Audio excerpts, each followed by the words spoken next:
Olá pessoal, o objetivo dessa aula é explicar um pouquinho mais sobre algumas revoltas que aconteceram durante a República Velha, especialmente durante a República Oligárquica.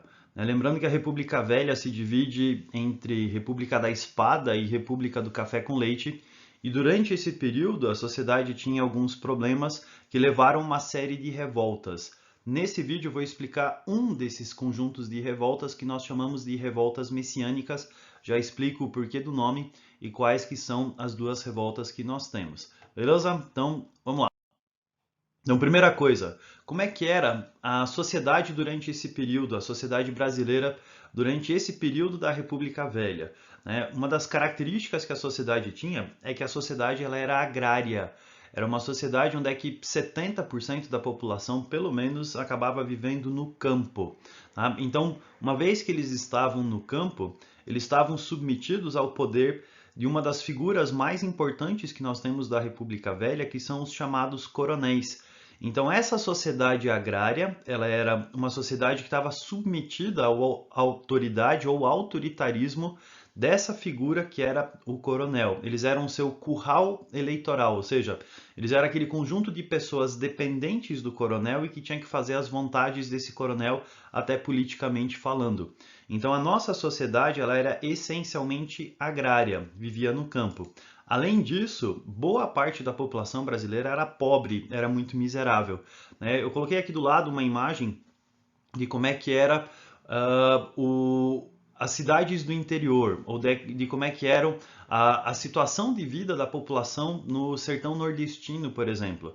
Casas pobres, casas feitas de pau a pique, que são essas casas feitas com madeira e tijolos de lama e barro, com teto de palha. Então, a situação da população era de muita pobreza.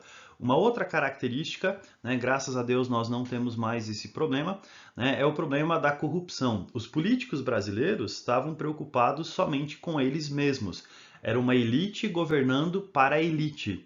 E dessa forma, eles usavam de diversos meios corruptos para que eles pudessem se manter no poder. Fraudavam eleições, você tinha o voto de cabresto, você tinha a eleição do bico de pena, você tinha conchavos, alianças políticas, como a política dos governadores.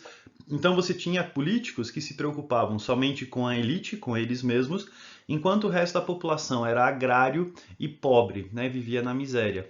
E nesse contexto, a gente tem um cenário para o desenvolvimento de revoltas que nós chamamos de revoltas messiânicas. O que significa essas revoltas messiânicas? A palavra Messias vem do hebraico Hamashia, que em grego é traduzido para Christos. Então, o Messias ou Hamashia, ele é o ungido. Então, no Antigo Testamento, na Bíblia, o rei ele era ungido como o governante. Só que essa palavra, com o tempo, acabou se transformando num símbolo de líder religioso, de salvador religioso. Então, quando a gente fala de revoltas messiânicas, a gente está falando de revoltas que têm um forte componente religioso. Tem um líder religioso, que acaba liderando um determinado movimento social, um movimento de pobres em uma determinada região. Então, o Brasil teve, durante o período da República Velha, duas revoltas messiânicas, duas revoltas que têm um forte componente religioso. A primeira dessas revoltas é chamada de Guerra de Canudos. A Guerra de Canudos ela acontece na Bahia, tá? Acontece basicamente no sertão nordestino, acontece essencialmente na Bahia. E na Bahia a gente tem o surgimento de um líder religioso chamado de Antônio Conselheiro. Ali em cima eu tenho uma imagem de um filme a respeito do Antônio Conselheiro, a respeito da Guerra de Canudos, na qual o ator José Wilker representa o Antônio Conselheiro. Então, quem que era esse Antônio Conselheiro? Ele era um líder religioso no Nordeste brasileiro que essencialmente falava a língua do povo. Os padres daquele tempo aqui no Brasil, boa parte deles eram padres estrangeiros, mal português eles falavam e rezavam a missa em latim.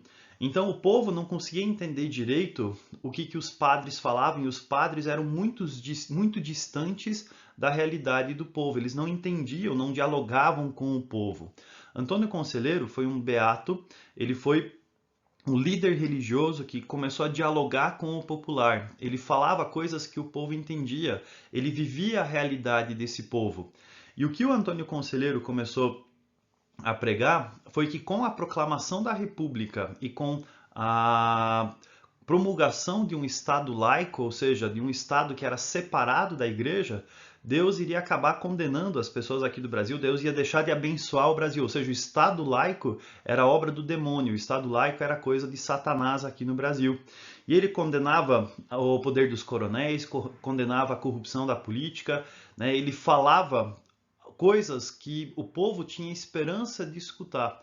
E o beato Antônio Conselheiro começou a regimentar um grande conjunto de pessoas. De repente, 4, 5, 10, 50 mil pessoas começaram a escutar as mensagens, as pregações de Antônio Conselheiro e começaram a seguir os conselhos dele. E esse grupo de pessoas vai para uma região conhecida como a região de Belo Monte, na Bahia, onde é que eles vão fundar o vilarejo de Canudos. Tá? Então aqui do lado a gente tem um desenho que representa essa cidade, né, que representa esse vilarejo que foi fundado por Antônio Conselheiro e os seus seguidores, né, na região de Belo Monte, a cidade de Canudos. E aqui você tem um grupo que segue um líder religioso que não é autorizado pela Igreja Católica e que começa a viver uma espécie de sociedade alternativa aqui dentro do Brasil, porque eles não concordavam com a laicidade do Estado, com a República ter promulgado o Estado laico e deixavam de pagar impostos, por exemplo. Então, a fundação da cidade de Belo Monte era algo extremamente perigoso para pelo menos 3 tipos de poderes aqui no Brasil. Né? Por que o Antônio Conselheiro e a cidade de Canudos vai entrar em conflito com o governo? A gente está falando do começo da República e para os presidentes da República isso daqui parecia um papo monarquista, né? Um papo de querer voltar à monarquia, e a República ainda ela era muito instável, ela era muito nova. E também de você ter coisas como não vamos pagar impostos, que exemplo que a cidade de Canudos iria dar para as outras cidades. Também Antônio Conselheiro era uma ameaça para a igreja, porque ele era um líder religioso que fugia do controle da Igreja Católica. Ele tinha elementos católicos, mas ele não estava submetido ao governo da Igreja Católica, à hierarquia católica. E uma outra coisa que o Antônio Conselheiro vai entrar em conflito é com os coronéis do sertão nordestino. Porque os coronéis eles tinham o seu curral eleitoral. Os coronéis tinham as pessoas que dependiam dele. E de repente essas pessoas saem do controle dos coronéis, começam a abandonar as fazendas, as suas terras e tal, para se juntar a esse movimento de Antônio Conselheiro. E Antônio Conselheiro era visto como uma grande ameaça para esses coronéis.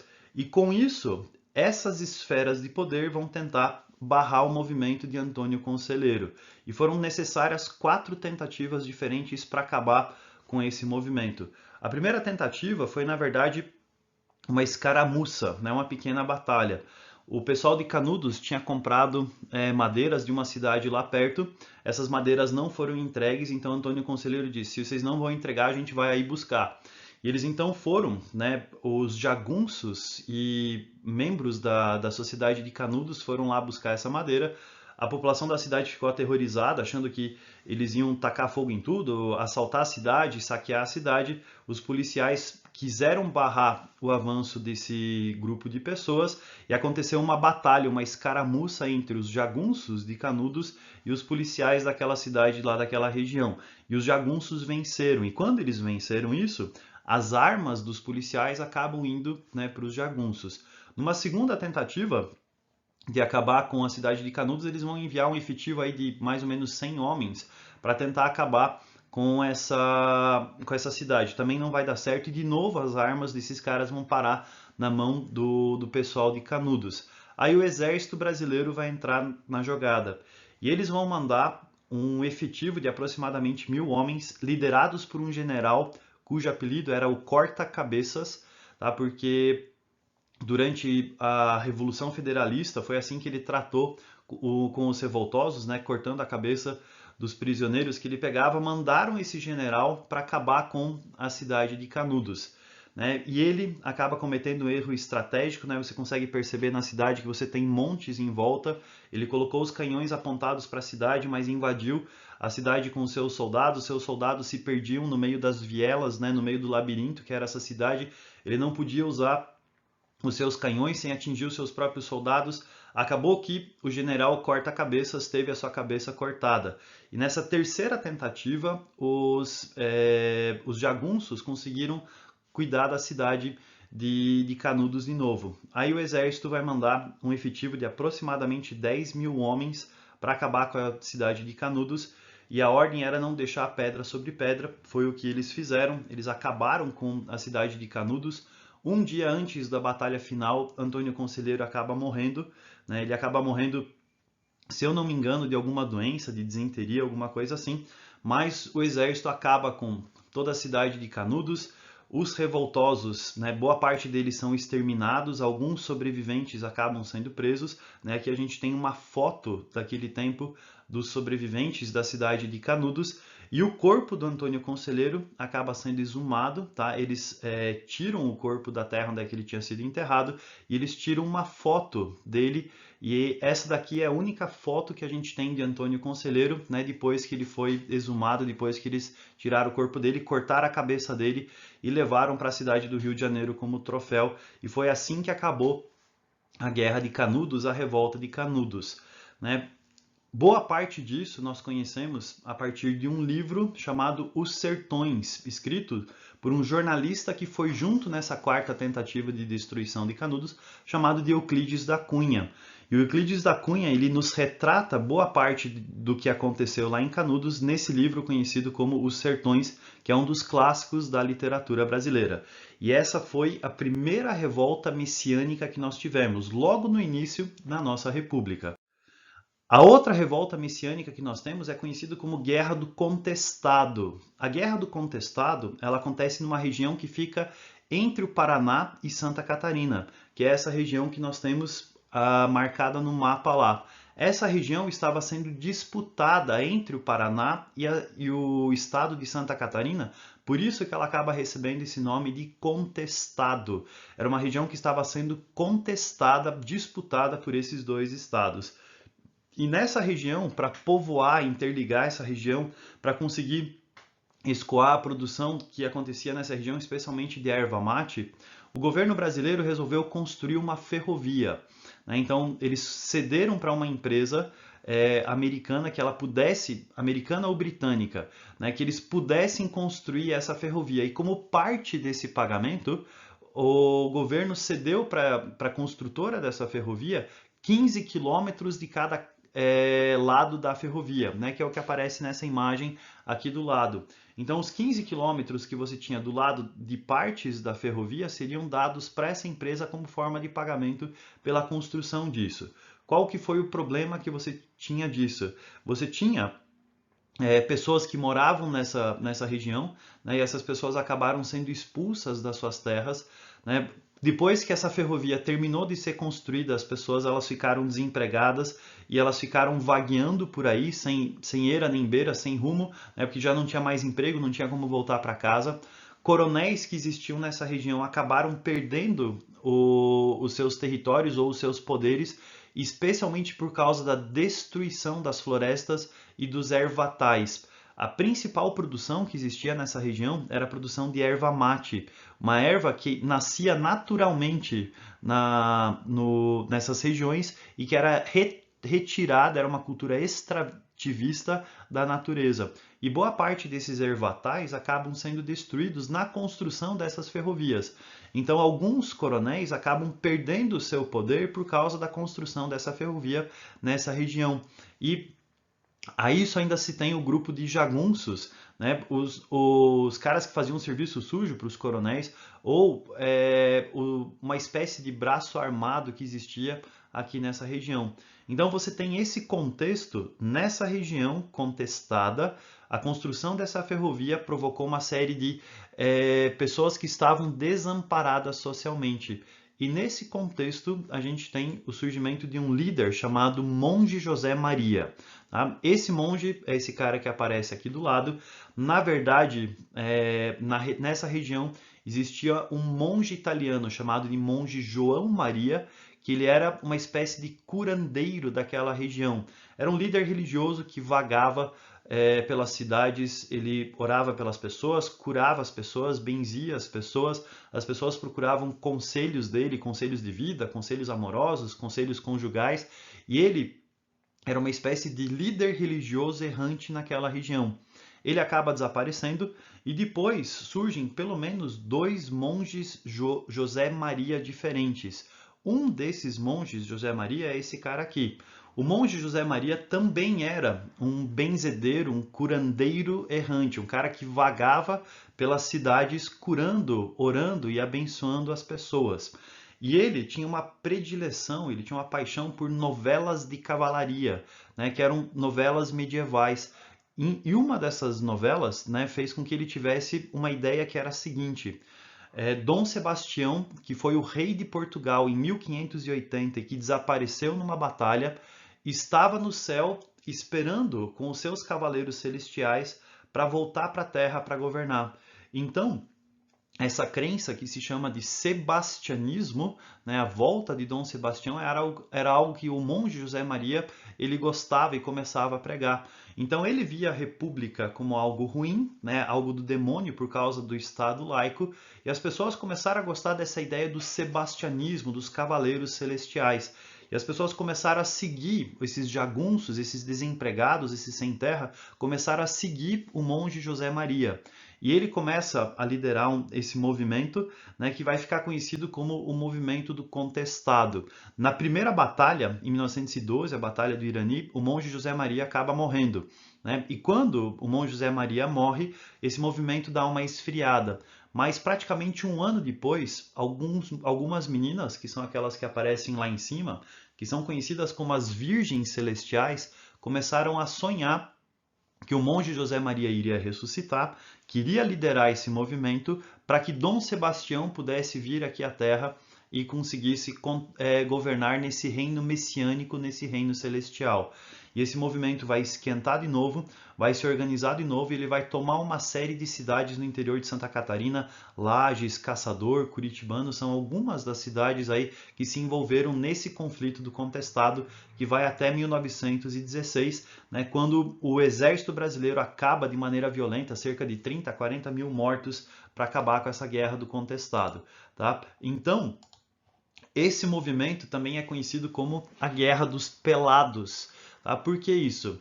Quando os jagunços eles eram presos, eles tinham suas cabeças raspadas e eles passavam a ser conhecidos como pelados. Em contraposição, eles chamavam os soldados de peludos.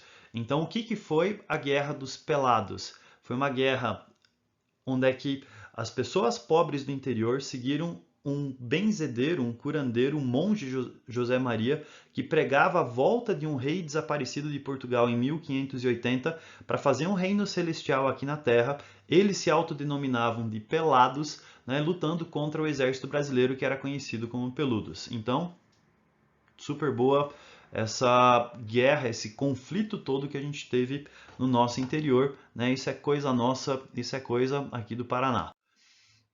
Agora, qual que é o contexto que você tem dessas revoltas messiânicas? Quais são as características que você tem? Elas fazem críticas à República, especialmente porque o Estado é laico. Elas são marcadas por líderes religiosos, como o Antônio Conselheiro, né, que aparece lá dizendo para a República, você não vai passar, e o monge José Maria, e elas acabaram com mortes de revoltosos. Eu vou deixar na descrição do vídeo os links para os filmes. Nós temos um filme para cada uma delas, né? Uma para a Guerra de Canudos e uma para a Guerra dos Pelados. Se você tiver coragem, você assiste aí para você saber mais, tá? Mas eu vou deixar o link para vocês na descrição, certo? Essas são as revoltas religiosas messiânicas que aconteceram durante a República Velha. Nos próximos vídeos eu explico para vocês um pouco mais sobre as outras revoltas que aconteceram aqui no Brasil durante a República Velha. Até mais!